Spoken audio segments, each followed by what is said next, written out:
അരുത്.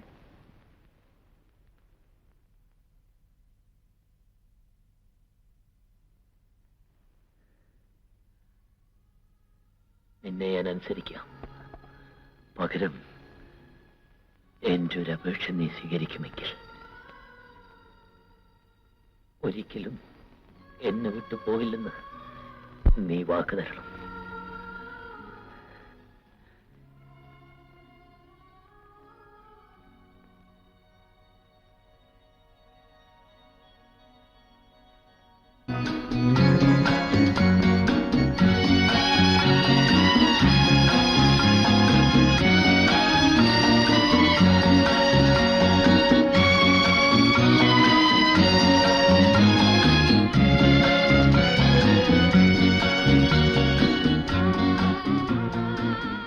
ഇങ്ങനെ പേടിച്ചാലോ? പിടിക്കേ, ആ കൈ അവിടെ വയ്ക്കും.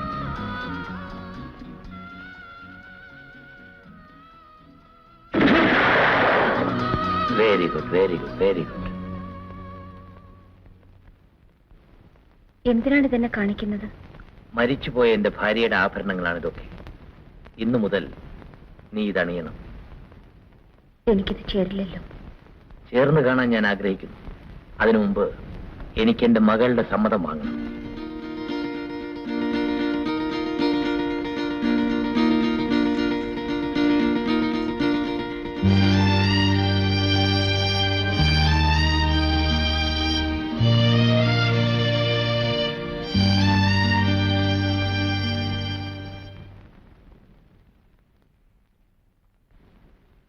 ശാന്തിയോട് ഒരിക്കലും നിനക്ക് വിരോധം തോന്നരുത്.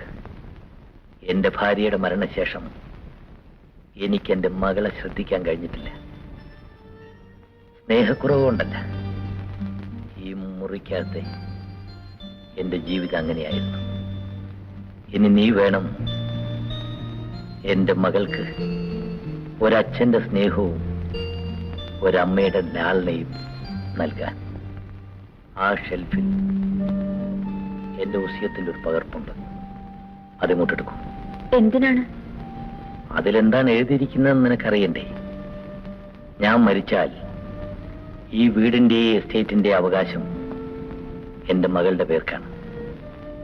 കമ്പനിയുടെ പാതിയോളം ഷെയറുകൾ നിന്റെ പേർക്കും. എനിക്കെന്തിനാണ്? എന്റെ തൃപ്തിക്ക് വേണ്ടി നീ ഇത് സ്വീകരിക്കണം. ശാന്തിക്ക് പ്രായപൂർത്തിയാകുന്നവരെ ഈ സ്വത്തുക്കൾ നോക്കി നടക്കേണ്ട ഭാരം ഞാൻ നിന്നെ ഏൽപ്പിക്കുന്നു.